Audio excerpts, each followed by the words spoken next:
কৃষ্ণচন্দ্র আগমবাগীশ এটাই আমরা জানি যে উনি বঙ্গদেশে শুরু করেছিলেন, কিন্তু তাতেও কিন্তু একটা ক্যাচ আছে। বিশেষ করে নিম্নবর্গীয় যারা মানুষজন যারা ছিলেন, ডোম, দস্যু, ডাকাত, এনারা কিন্তু এই মা কালীর পুজো করতেন। মা কালীর পুজো করা মানে খুব কঠিন ব্যাপার। বাড়িতে মা কালীর পুজো করলে নির্বংশ হবে, যেখানে সিংহটা ঘোড়ার মতন, ঠিক আছে, বৈষ্ণবাচারে পুজো হয়। স্বপ্ন দেখা, ভর হওয়া, ঠিক আছে, নানান রকম কালী ঠাকুরের সমস্ত কালী ঘর বলে তোমার মনে হয়? কালী পুজো হচ্ছে হঠাৎ করে কোনো একটা মহিলা বা কিছু না, আছে।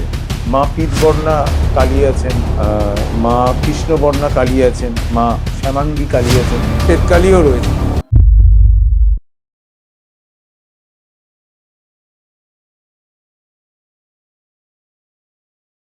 নমস্কার সবাইকে, স্বাগত লোকান্তর রেডিওর নতুন এপিসোডে। আজকে আমাদের সাথে শ্রীরামপুরের অরুণবদা। দাদা কেমন আছো? জয় শ্রী মহাকাল, খুব ভালো আছি ভাই। আজকে আমাদের কালী পুজো স্পেশাল পডকাস্ট। হুম, আমরা সরাসরি কালী পুজোর বিষয়টাই চলে যাব। বেশ। আচ্ছা, আমাদের বঙ্গদেশের ইতিহাসে এই কালী পুজোর চলটা কবে থেকে আছে, আর কালী পুজো বাঙালিদের মধ্যে তো জনপ্রিয়তা পায় কেন? দেখো, কালী পুজো অনেক বহু বছর আগে থাকতেই কালী পুজোর আমরা দেখতে পাই, ঠিক আছে। মহাভারতের প্রায় অন্তিম পর্বে এবং ভীষ্ম পর্বে তো কালী পুজোর কথা বলা হয়েছে। সুতরাং কালী পুজোর যে বিষয়টা, সেটা যে কতটা প্রাচীন সে সন্দেহাতীত, ঠিক আছে। বঙ্গদেশে কালী পুজোর একটা রেভলিউশন যদি কেউ নিয়ে এসে থাকেন, তিনি হচ্ছেন কৃষ্ণচন্দ্র আগমবাগীশ মহাশয়, ঠিক আছে। তো উনি নিশ্চয়ই, ওনার সম্পর্কে নতুন করে আমাকে বলে দিতে হবে না। অবশ্যই। তো এই আর কি, সেই সময় থেকে শাক্ত যুগ যেটা বলা হয় বাংলা সাহিত্যের ইতিহাসে আমরা যেটা দেখতে পাই। কিন্তু কৃষ্ণচন্দ্র আগমবাগীশ এটাই আমরা জানি যে উনি বঙ্গদেশে শুরু করেছিলেন, কিন্তু তাতেও কিন্তু একটা ক্যাচ আছে, ঠিক আছে।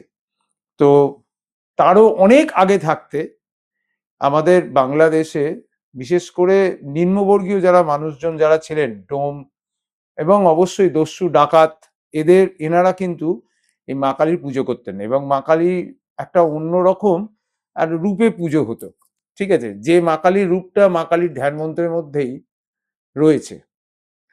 এবার কৃষ্ণচন্দ্র আগমবাগীশ কিন্তু একটা বললাম যে রেভলিউশন করে দিয়ে গিয়েছিলেন, যে উনি সকালবেলায় উঠে নদীতে স্নান করতে যাচ্ছেন, গঙ্গা স্নান করতে যাচ্ছেন। তা উনি দেখেছিলেন যেটি গ্রাম্য বধূ, তিনি হাতে গোবর নিয়ে এরম ভাবে গোবরের তাল পাকিয়ে দেয়ালে দিচ্ছেন, ঘুঁটে দিচ্ছেন, ঠিক আছে।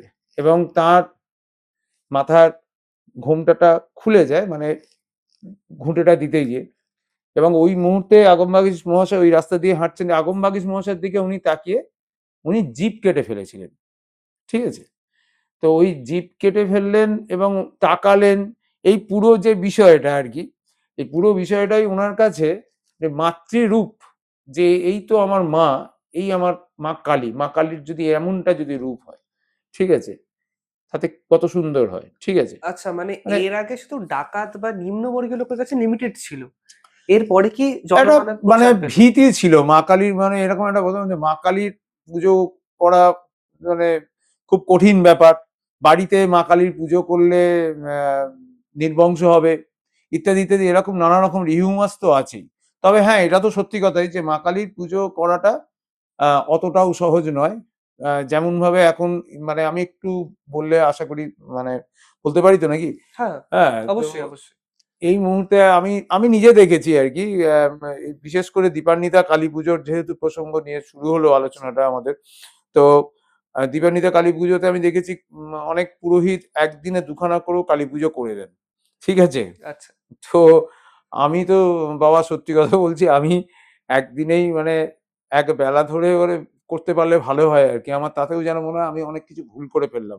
আর বেসিক্যালি সত্যি আমি নিজেই খুব কম জানি। আমি অন্যদের কাছে আমি মানে একদম হাত জোড় করে বলছি, তারা অবশ্যই তারা অনেক বেশি বেশি জানেন। আমি খুব সাধারণ একজন মানুষ, ঠিক আছে। তো আমার পুজো করতে মোটামুটি ৮-৯ ঘন্টা সময় চলে যায়, ঠিক আছে। তো খুব সাবধানে করতে হয় আর কি। বিশেষ করে মা কালীর পুজোতে আহ, মা কালীর যে পার্শ্বদ যে দেবম্বা এবং অষ্টশক্তি যারা রয়েছেন, টোটাল 23 জন দেবম্বা আছেন, মানে তুমি ঠিক আবরণ আছে। দেবতাদের কথা বলছো? Exactly, that's what I mean, আচ্ছা। ঠিক আছে। তো তাদের পুজো কিন্তু অবভিয়াসলি করতে হবে। তাদের পুজো মানে অনেক বিশাল বড় প্যান্ডেল, প্রচুর লোকজন, প্রচুর বাজেট, মানে একদম প্রায় 50 লাখ টাকার হয়তো প্যান্ডেলই হয়ে গেল, ঠিক আছে। তো সেখানে পুরোহিত মশাই ঠাকুর মশাই এসছেন, দুজন তিনজন আছেন, ঠিক আছে, বিরাট একদম গলায় প্রচুর মালা টালা পরে একদম হচ্ছে, কিন্তু দেখাও গেল কিন্তু যে ওরকম হলো না। বা হয়তো একটা দেখা গেল ওই বলিটা হয়তো একটা চাল কুমড়ো বলি, মানে খুব হ্যাঁ, করে এই হয়েছে। বলির এই পূর্বেই আমরা আসবো ডিটেলে। অবশ্যই, অবশ্যই। তো এই আমার না আমার বক্তব্য হচ্ছে যে মা কালীর পুজোটাকে মানুষ একটু সিরিয়াসলি নিক। আমার এইটাই বলার কথা আর কি, বা বলার উদ্দেশ্য হচ্ছে এই যে মা কালীর পুজোটি যেমন ভাবে তন্ত্রে বর্ণিত রয়েছে তেমন ভাবে যদি কেউ করে তাহলে জগৎ সংসার সবারই মঙ্গল হবে। যিনি করছেন তার তো মঙ্গল হবেই, যাদের উদ্দেশ্যে সংকল্প করে করা হচ্ছে তাদের মঙ্গল হবে, এবং সবার মঙ্গল হবে। মন্ত্র উচ্চারণ একটু যেন ঠিকঠাক করে হয়, এই আর কি। আমার বিশেষ কিছু নয়, আমি এইটুকুনি বলতে পারি আর কি। আচ্ছা, মানে হুম। আমি এই কোশ্চেনটা খুব জেনারেল ভাবে জিজ্ঞেস করছি, হ্যাঁ, মানে হ্যাঁ। এরকম না যে তুমি শাক্ত আমি শৈব, আমরা বৈষ্ণবদের মানে কোন রকম হেট করছি, এরকম না, না, কিছু না, না। না, আমি না, ক্যাজুয়ালি কখনোই না, জিজ্ঞেস করছি কখনোই না, যে তোমার কখনোই কি না। মনে হয় এই সময় দাঁড়িয়ে আমাদের শক্তি পুজো বা শৈব পুজোর মধ্যে একটা বৈষ্ণব ইনফ্লুয়েন্সটা খুব বেশি, মানে হ্যাঁ, লোকেরা বৈষ্ণব ধারায় পুজো করছে শক্তিকে? হ্যাঁ, এটা তো অনেক দিন আগে থাকতেই শুরু হয়েছে। এখন হয়তো এটা একটু ইদানিং বেড়ে গিয়েছে। আহ প্রসঙ্গত একটা কথা, মানে কালী পুজোর আলোচনা হচ্ছে, কিন্তু আমি একটু মানে সরে গিয়ে বলছি যে এরকম অনেক জমিদার বাড়িতে এখনো পর্যন্ত দেখবে মা দুর্গার পুজো হয় যেখানে সিংহটা ঘোড়ার মতন, হ্যাঁ। ঠিক আছে। বৈষ্ণবাচারের পুজো হয় কিন্তু, আচ্ছা। এটা বৈষ্ণবাচারের পুজো, ঠিক আছে। তো এটা সবটাই মানুষের মানবিক একটা বোধ, ঠিক আছে।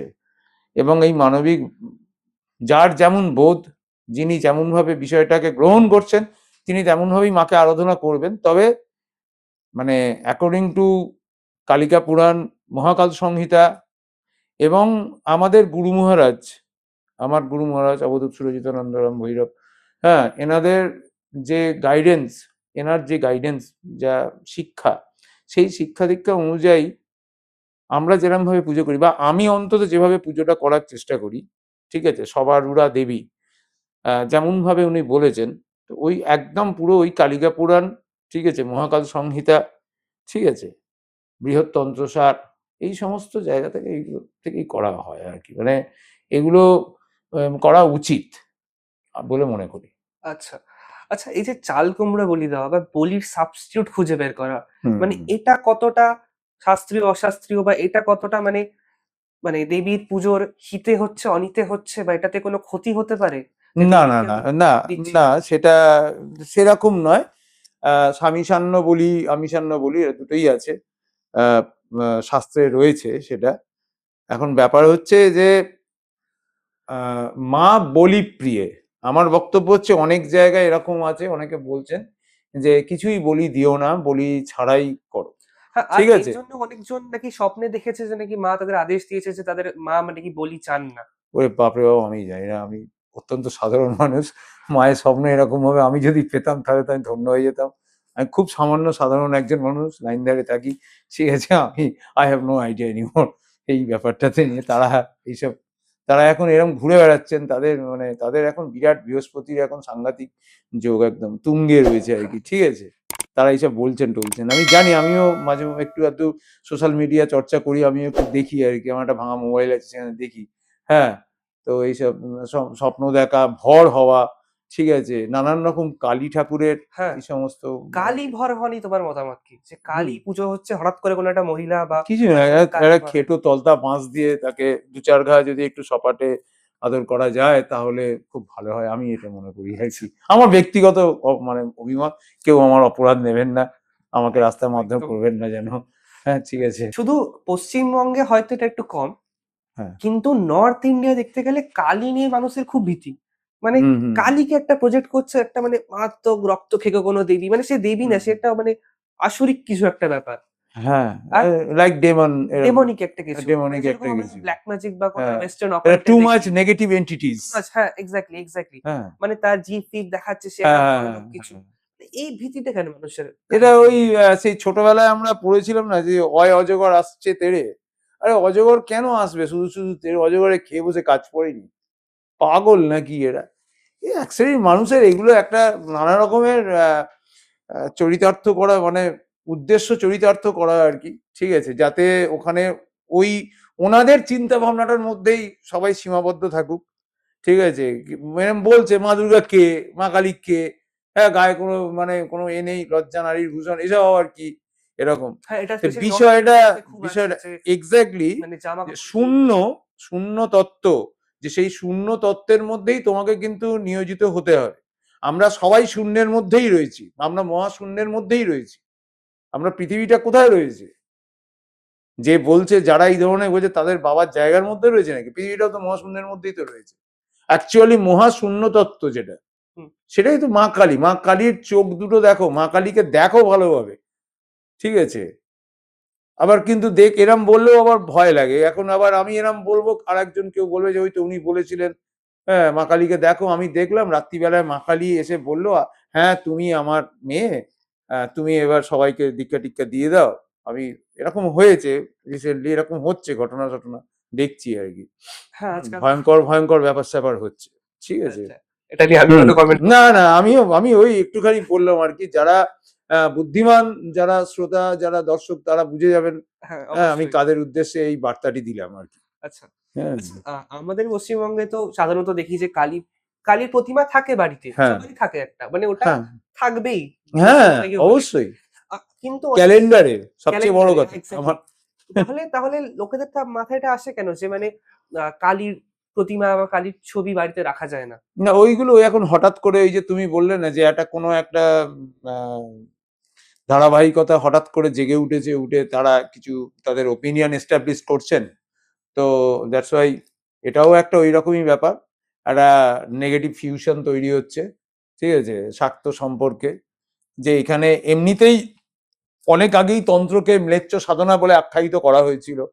হ্যাঁ, বেশ কিছু গুণী, মানে একদম তারা গণ্যমান্য জঘন্য ব্যক্তি, তারা সব বলেছিলেন, ঠিক আছে, যে তন্ত্র মানেই ম্লেচ্ছ সাধনা। তো সেই ধরনের তাদেরই হয়তো কিছু বংশজ এখনো পর্যন্ত তো পৃথিবীতে রয়ে গেছে, এলিয়েনদের মতন তারাও ডিস্টার্ব করছে। হ্যাঁ, মা একদিন আসবেন, এসে তিনি তার খড়গ দিয়ে যা করার করবেন। সেই মুকুন্দ দাস, কবি কঙ্কন মুকুন্দ দাসের একটি কথা আর কি, মানে একটি কবিতার শেষের কথা আর কি মনে পড়ছে লাইন আর কি, যে তবু হেতা বসে আছি ওই খ্যাপা মায়ের আসে, হ্যাঁ এই মুকুন্দেরই ভরসা আছে, আসবে বেটি দিবে পিষে, হ্যাঁ মানুষ নাই রে দেশে ভাইরে, মানুষ নাই রে দেশে, এই হচ্ছে ব্যাপার আর কি। আচ্ছা। আচ্ছা, যদি কেউ হুম আমাদের যেহেতু আমি বললাম পশ্চিমবঙ্গে হুম প্রচুর লোক কালী ভক্ত। হুম। কালী উপাসনা কি যেরকম আমরা ধরো রাম নাম জপ করা বা কৃষ্ণ নাম জপ করা সেরকম কালীর কি কিছু বাড়িতে করা যায়? কিছু উপাসনা বাড়িতে করা যায় কালীর? হ্যাঁ, করা কেন যাবে না? নিশ্চয়ই করা যাবে, নিশ্চয়ই করা যাবে।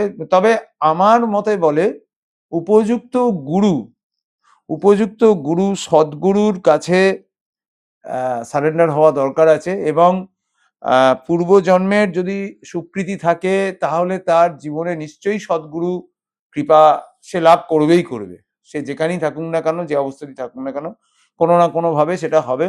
মিরাকেল একমাত্র দেবতাই করতে পারেন, ঈশ্বরই করতে পারেন, ব্রহ্মবাদিনী করতে পারেন। এখানে ঈশ্বর মানেই ব্রহ্মবাদিনী, মানে আমার মা, মা দক্ষিণা কালী, মা আনন্দময়ী আমার মা, ঠিক আছে, এবং আমার ইষ্ট দেবী, ঠিক আছে। তো যেখানে ব্রহ্ম স্বরূপিনী বলা হচ্ছে, মহেশ্বর, বিষ্ণু এবং ব্রহ্মাদেবের মিলিত ঊর্জা শক্তি থেকে যে শক্তি তৈরি হয়েছিল, যে নারী শক্তি তৈরি হয়েছিল, তাই তো আমার মা। তো সেই জন্যই আহ এক্ষেত্রে মাকে, বৃহৎ মাতৃকা শক্তিকে ব্রহ্ম স্বরূপিনী, ব্রহ্মবাদিনী রূপেই বলা হচ্ছে। তো দ্যাটস দ্যাট। আচ্ছা, এবার ধরো কেউ মা কালীর পুজো অনলাইন থেকে বা কোথাও একটা কোনো বই থেকে শিখলো। হ্যাঁ, সেটা কতটা বাড়িতে করা রে প্রযোজ্য? সাবাস, এ দারুণ হচ্ছে এখন এইসব। কি বলি বলো তো এইসব নিয়ে? এ কাকে, মানে এখন কাকে, মানে কাউকে তো শেখানো যাবে না এগুলো, ঠিক আছে। এখন অনলাইনটাই হচ্ছে সব থেকে বড় গুরু, গুগল গুরু, ঠিক আছে। ওখানে এক একজন এক এক রকম করে মতবাদ এস্টাবলিশ করে দিয়ে চলে যাচ্ছেন, ঠিক আছে, আমি কিন্তু কোনো মতবাদ এস্টাবলিশ করছি না, আমি ঠিক যা যা জানি শাস্ত্রসম্মতভাবে এবং আমার গুরুর যা যা শিক্ষা, সেই শিক্ষা অনুযায়ী আমি যা যা যেটুকুন যা জেনেছি, আমি কিছুই জানি না প্রথম কথা। আমাকে মানে মৌর্য আমাকে আজকে এখানে নিমন্ত্রণ করে নিয়ে এলো, যাই হোক তার জন্য ওর কাছে আমি খুব কৃতজ্ঞও বটে। হুম। তো এখন ব্যাপার হচ্ছে যে এই অনলাইনে শিখে বা এরম ভাবে শিখে কিন্তু কিছু করা যায় না। মানে সঙ্গীত শিক্ষাটাই যেমন ধরুন না, মানে এই সঙ্গীত শিক্ষা শিখতে গেলে সঙ্গীতের প্রকৃত গুরু থাকা দরকার, যে প্ল্যাটফর্মে বিক্রি হয়। 1 সপ্তাহের মধ্যে গান শিখে নিন, 1 সপ্তাহের মধ্যে গিটার শিখে নিন, ঠিক আছে? 1 সপ্তাহের মধ্যে ওই বই পড়ে গিটার কিনে গিটার শিখে যদি কেউ গিটার বাজাতে পারে, আমি আর কি বলবো, একটু ছোট্ট একটুখানি জটা আছে, ওই জটাটাই কেটে ফেলে দেবো লাইনে, আর কি করবো, বা গঙ্গার জলে ফেলে দেবো, ঠিক আছে? এরকম সব আছে, সব ভয়ঙ্কর ভয়ঙ্কর প্রাণীরা ঘুরে বেড়াচ্ছে, তারা এই ধরনের এই কাজগুলো করছেন, তারা তাদেরকে বারণ করলে তারা শুনবেনও না, ঠিক আছে? আমি গতকাল একজনকে দেখেছিলাম, আমি যে দোকান থেকে, সত্যি ঘটনা, এটা একদম সত্যি ঘটনা, গতকালই আমি একজনকে দেখলাম, তাকে আমি ব্যক্তিগতভাবে কিছুটা হলেও চিনি, সে আগে আমাদের পাড়াতে থাকতো। তো তাকে দেখলাম গলায় তুলসীর মালা পরেছেন, তুলসী কাঠের মালা পরে আছেন, তার উপরে দেখলাম তিনি আবার রুদ্রাক্ষর মালাও পরেছেন, পদ্মবীজের মালা পরেছেন, আবার দেখলাম গলায় পৈতেটা মালার মতন করে তো উনি পরে আছেন, ঠিক আছে? এটা আমি গতকাল এই দিব্য দর্শন আমার হয়েছে।